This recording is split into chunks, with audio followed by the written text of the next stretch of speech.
There is a team that has been in the US now for over 10 days. We held some workshops to be able to do an analysis of the core problems affecting Sierra Leone and the causal relations to these problems and the effects, the consequences thereof. And also to be able to initiate the process of developing a program logic that will lead us towards developing our concept notes, concept papers, and then the final compact.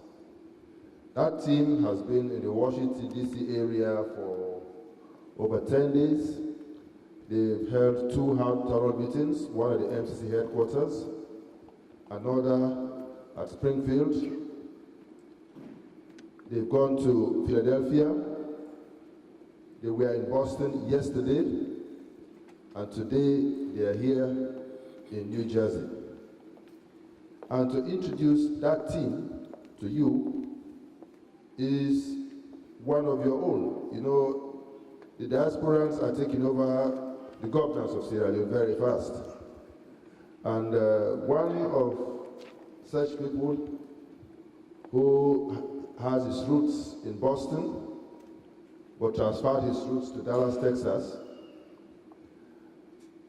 and got a call, divine call to return to Sierra in 2009, and is now serving as the program manager for the Millennium Challenge Corporation unit in Sierra Leone. Mr. Amadou Masale will present to us the rest of the members of the MCCU team. Mr. Amadou Masale, please.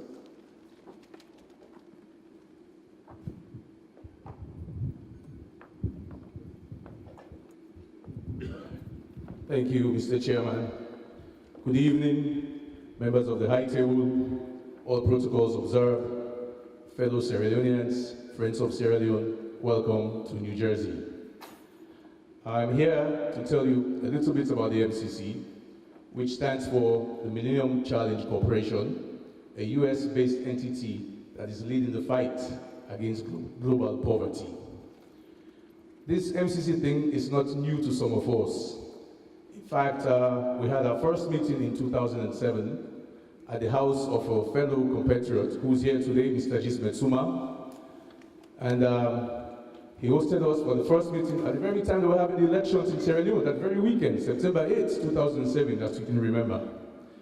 We also have with us Mr. Melbourne Gaba, who was also at that meeting, where we thought that, can you please stand up so we can see you? Where we thought that Sierra Leone should pay attention to this MCC exercise, regardless of who was to come into office. When, in 2008, a presidential task force was formed, it was headed by no other than the Honorable Alhaji Alpha Bakar Said Kanu. Also on that team was Dr. Richard Conte, our able Chief of Staff today. However, we did not have enough good data to make any impact to be noticed by the Millennium Challenge Corporation.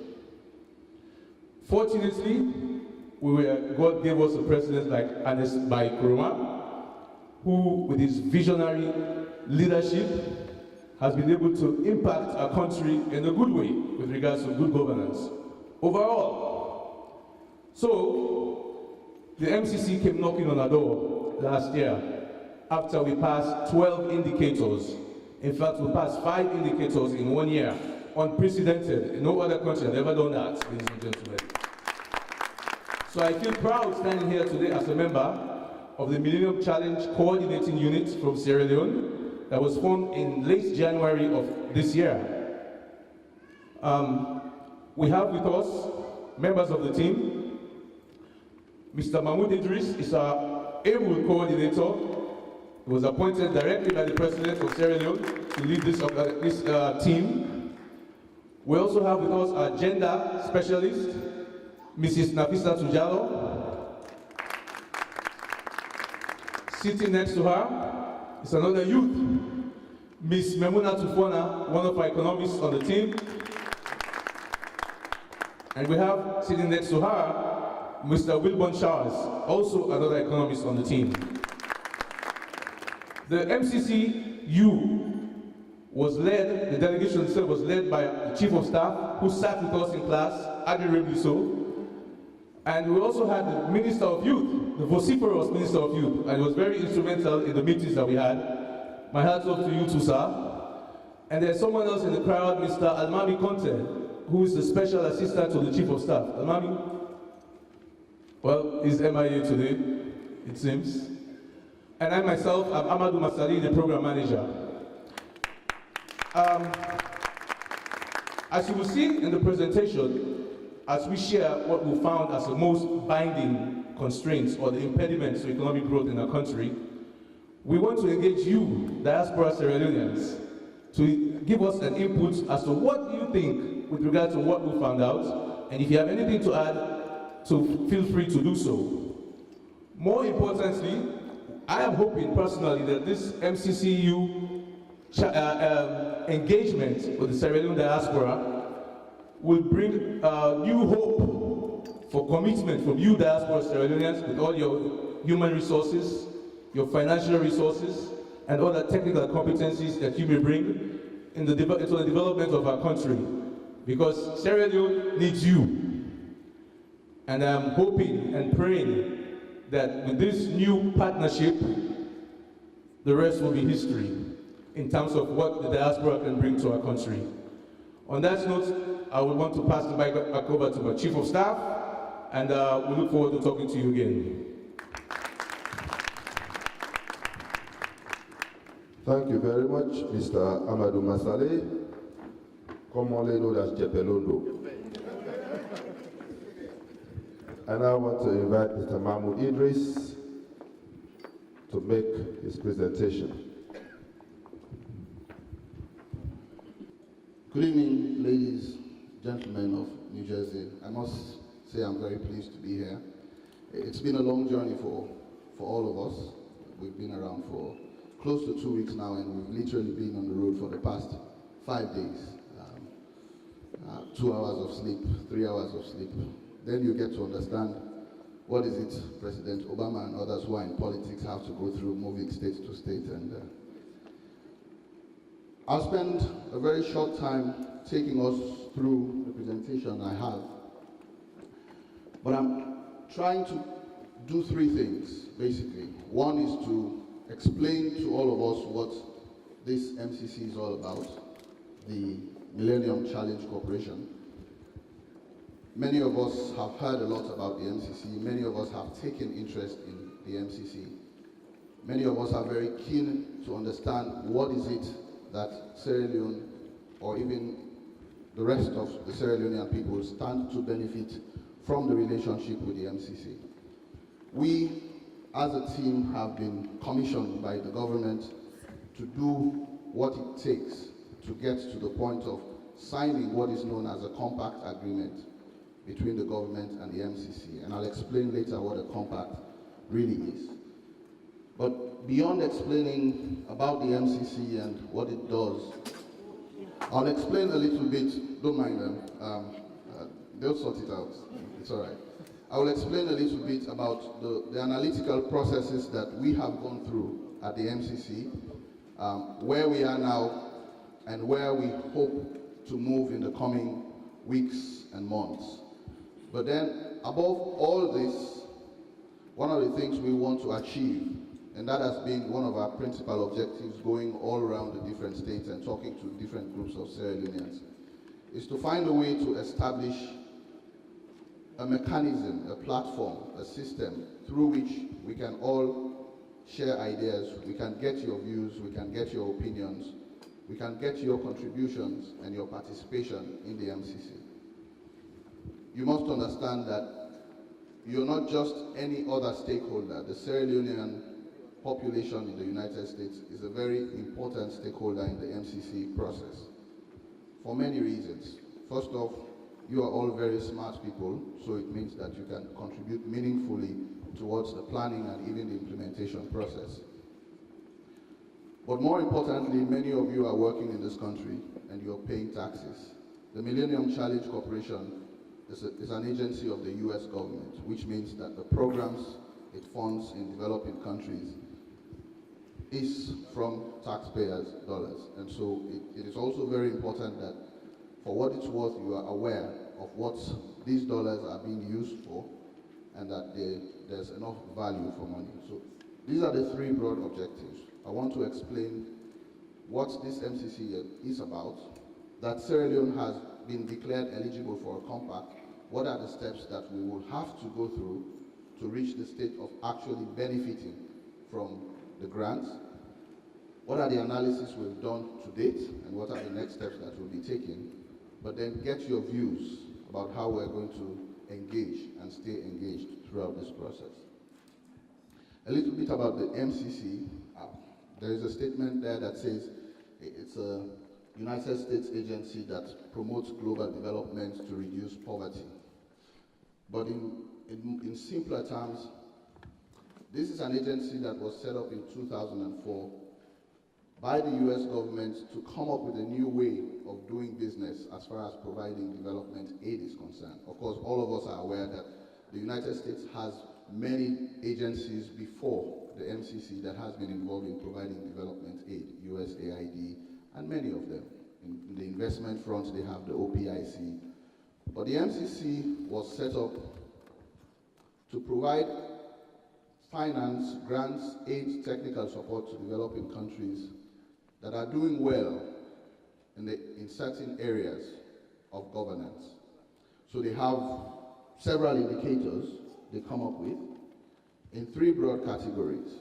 They have the category that looks at issues of ruling justly, or good governance. They have a category that looks at economic freedoms and what is known as investment in citizens.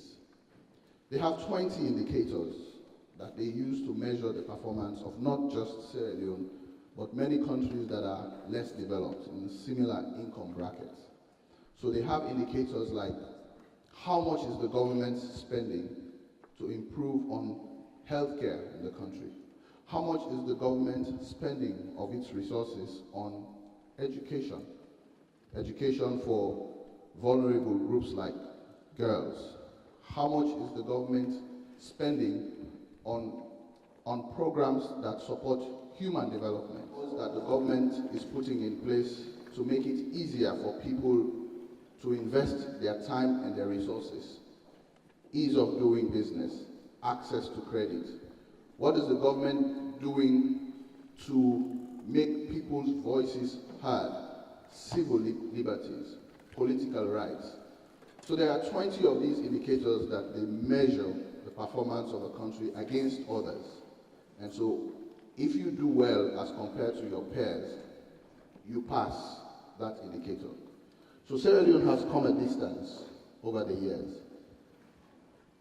We've passed in certain years 6, 7, 8. But then in 2012, something dramatic happened as a result of a significant push by the government of Sierra Leone across many fronts. The free healthcare program, for example, and the government resources that were allocated to support that program.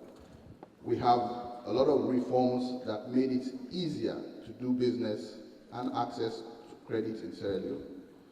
Sierra Leone has been consistently ranked high compared to its countries in the area of civil liberties and political rights.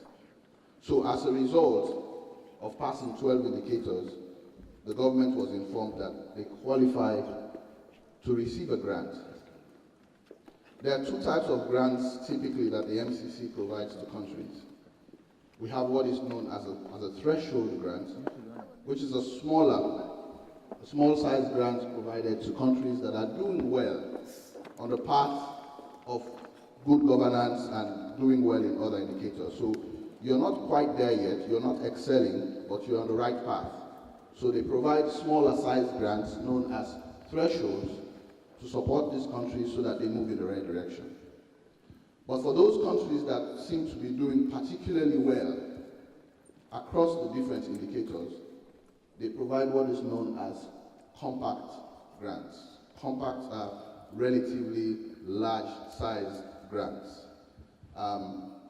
It has ranged from, in the past, something $60 million in some countries to $500–600 million in other countries. So for a country like Sierra Leone, given the size of our GDP and even government revenues, a compact grant means a lot, and it will mean a lot. So that is why the government has put a lot of importance to the process of moving this process of signing a compact with the MCC to the front. But there is a difference, there is a lag between saying a country is eligible for a compact grant and actually starting to receive the grant from the MCC. So there are processes that we have to go through as a country, and I'll just explain that. This slide should help us understand. There are five discrete stages that we have to go through. The first stage involves doing the setup, having the people that will do the work and all of that kind of thing. So we have a team that we call the Millennium Challenge Coordinating Unit, which is operating under the auspices of the Chief of Staff. But then, after that, we have to do what is known as the preliminary analysis. 3 types of analysis we have to do. We have to do what is known as the economic constraints analysis. What this means is we have to look at our economy and try to understand what are the most serious problems that prevent you, I, or any other private person or agent from investing their time and their resources. But for even those that are investing their resources, what is kind of limiting the level of return that they potentially stand to gain? So these are what are known as constraints, economic constraints, the things that hinder investment, but then also reduce return on investment for those that are operating and investing in the economy. Apart from the economic constraints, we also conduct what is known as social and gender analysis. The issue of gender and social inclusion or exclusion is very important in many less developed countries. The reasons are obvious. Many of these countries have operated, or their cultures, their societies are structured in a way that disadvantage certain segments of society, whether it's women, poorer segments, poorer categories, disabled people, people with less voice, etc. So we tried to understand what are the dynamics of social inclusion and even the gender imbalances. The ultimate goal is, if you're coming up with a compact like this, you don't want a project like that to reinforce these imbalances, so that if you understand how these dynamics occur, you can correct for them at the point of designing or implementing the compact. We also did what is known as investment opportunity analysis. What is the legal environment, the investment climate like? What are the laws? What are the regulations? How conducive and friendly are they for private investments? What are the market opportunities, potential return on investment for the private sector that want to go in? What are the productive sectors like? Which areas kind of are driving the economy in Sierra Leone? All of these things we look at under the investment opportunity analysis. More recently, we're even looking at what are the opportunities for private and public partnerships. So all of these analyses put together is what we go through in stage 1. Once we complete stage 1, these analyses help us understand what are the problems as far as the economy is concerned, and private investments, and social and gender issues. We move to stage 2, which really looks at trying to put together a set of activities and projects that should solve the problem of the constraints that we identified. So if we say human capital is really the biggest problem, or one of the biggest problems constraining private investments and return on economic activity in the country, then what set of programs or projects should we put together to address this human capital problem? If we say if it's infrastructure, what set of projects? That is known as the project definition stage. Now, once we put all of these project ideas together, if it sells and flies with our partners at the MCC and their management kind of okay, then we move to the next stage, which really looks at more detailed, what they call feasibility analysis, environmental, social health impact analysis, etc. I mean, all of this makes sense because if you're doing a very large project, you need to study like the costs so that you don't start thinking it will cost 10 millions, but then it ends up costing 35 millions. You want to understand if you're doing infrastructure projects, for example, what are the implications on the environment, on communities that may have to be relocated, on groups that may have to be affected socially, even economically. So stage 3 really tries to understand the full details of whatever it is we will be doing under this compact agreement.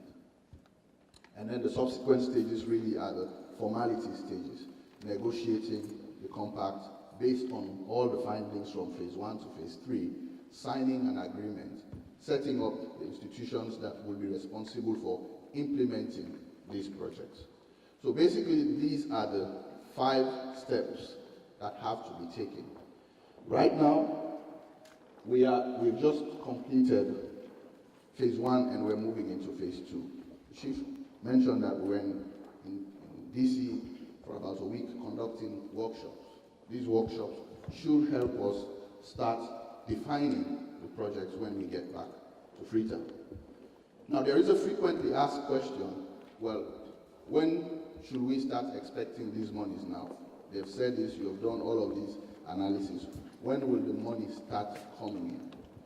The MCC has been around for close to 10 years now, which means that they have developed compacts and they have implemented compacts in many countries around the world, Africa, Latin America, Eastern Europe, and other places. So there is an experience, and based on that experience, this 5-stage process that we should go through, on average, has taken 27 months.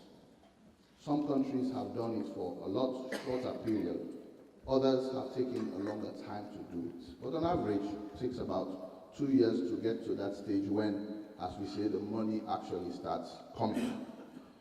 But because as a country we understand that we don't have the luxury of time as far as moving these developmental programs forward, we're making best test efforts to really get this thing done as quickly as possible, below the average time taken. All right, so that is it for the processes that we have to go through, and of course we'll all have time to ask questions later if anything is not clear. But let me just take you through some of the conclusions and findings of the analysis that were done: constraints, social, investment, opportunity analysis. There's a very busy slide there, but don't mind it. It basically is saying that the diagnosis we did on our economy to understand what are the biggest problems kind of looked at many different areas. So all of those small boxes you see on the slide are the different areas that we tried to examine and test them, if at all any one or many more of those ones are posing constraints to economic activity. We looked at issues of finance, market failures, micro risks, macroeconomic risks, infrastructure, natural capital, human capital, many of them. And after looking at them and doing the analysis based on a certain methodology, which is generally accepted as a diagnostic, economic diagnostic methodology, here are some of the findings. One is that the inadequate supply of electrical power is a very serious constraint to investments in that country. In this day and age, there aren't many businesses or investments that you can do without electricity. Everything now is computerized. Even now you want to get a simple assembly line to process water. It's linked to a mainframe that kind of does all the calculations and everything. So you can't do any form of investment without electricity. So we found out that the inadequate supply of electricity is affecting investment in many ways. First of all, if you don't have a generator as a business, you can't survive. A recent survey done showed that 8 out of every 10 businesses in Sierra Leone either owned or shared a generator. What that means is you can't just go and start a business hoping to hook up to a grid. In your business planning, you need to make arrangements for a backup generator. So that in itself is a constraint. You have cases where those without generators, every time the outage goes, they can't produce. So in areas like the provincial areas, they have generators, the generators break down, loss of output. Problem number one.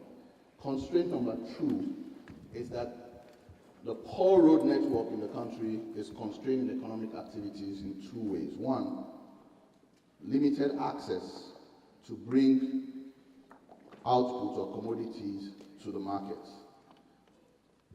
We live in an economy that the GDP itself is driven by agriculture, 50% or thereabouts.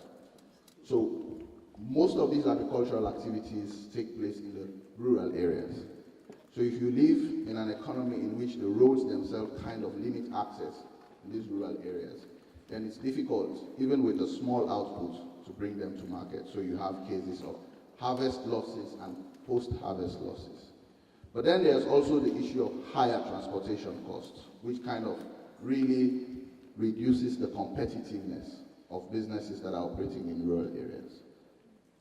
The third constraint is the poor water and sanitation conditions. I'm sure many of you here go to Freetown every now and then it's something, maybe I'm saying the obvious, but of course the data was there to support it. This one constrains economic activity, again in two ways. One, or even kind of reinforces the poverty situation. People are generally poor, and then there's a high incidence of waterborne and water-related diseases. This means that the small monies they have in their pockets, they have to spend on treating these diseases. But then added to that is the fact that when you're sick, you can't walk. And in our cases, when people are sick, they need others to attend to them.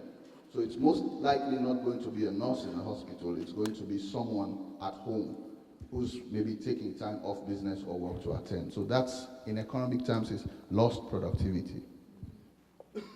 A cross-cutting problem we noticed is that there seems to be a problem of weaknesses in policies, and even where there are the policies, the weaknesses in the institutions that need to implement and enforce these policies and laws kind of reinforce most of the other constraints. So there's a problem, but then the problem is made worse by the fact that the institutions cannot even implement the little policies and regulations that are there.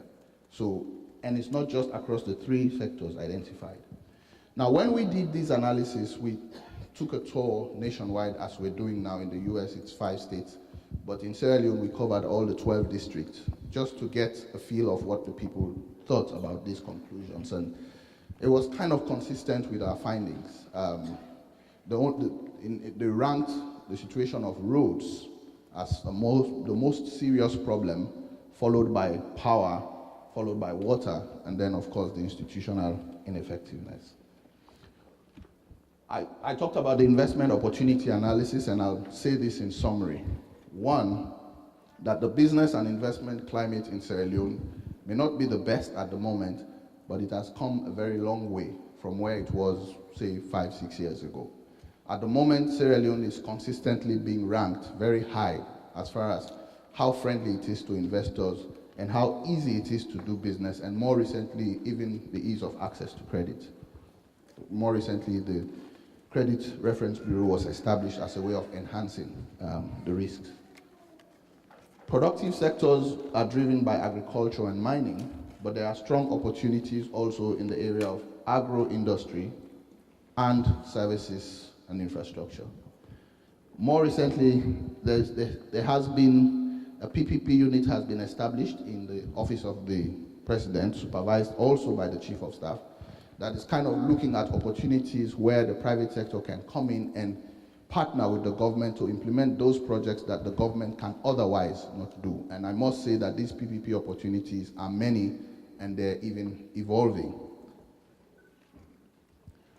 On the social and gender analysis, a number of conclusions, findings. One is that, the whole pluralistic legal systems we have in the country kind of creates problems and challenges for certain segments. In some cases, women, in some cases, children. There are challenges of access to credit and finance, particularly also by women, tied to the issue of collateralization, tied to the issue also of security of tenure and property rights, inheritance, devolution of estates. All of these things, the way the laws are structured, they're done in such a way, it seems to favor men more over women, or even where it's not per se favored, the kind of practices enforce or reinforce this situation. Other social issues of education and health, we also observe that a little lopsidedness of the system. Women or girl children, even despite policies of free education for girl children and government expenditure to promote education of girl children, cultural practices still kind of keep them out of the classrooms. Now, having said that, where are we moving from here? As I said, we're going to put together the project ideas. We're going to submit them to the MCC, and if they're approved, we're going to do the feasibility studies and hopefully get the compact signed. That is going to be done as quickly as possible. Now, finally, why all of these discussions? Why move all these people around? Why come and talk to you? Three things. One, of course, we need to get your views, as brief as they may be, on what we have just done. We have done an analysis that says there are several problems that are constraining private investments, and I mentioned them. But what are your views on this? Do you have other kinds of views? The second is, how can we really start engaging? Because this is a process that is going to take 5 years and more, and we hope to optimize it. Your contributions are very important, but it has to be structured, the engagement. So we need to know. We've had views from all the other Sierra Leoneans we spoke to in the different areas, and we're going to come up with a structure. But again, we need to hear from the very wise people of New Jersey. How are we going to engage and stay engaged? How will we get your views? How would you know what we're doing? How can you contribute to this process? Third, and most important, how is it that the Sierra Leonean diaspora can really organize to take advantage of what is going on now in the country with the MCC, so that they can contribute, add their own to help reduce poverty and stimulate growth in Sierra Leone. So these are the discussions, at least for us at the MCC, we want to engage with you in this session. As best as you can answer these three questions for us or address them, they will help our mission here in New Jersey and in the United States. Thank you, ladies and gentlemen.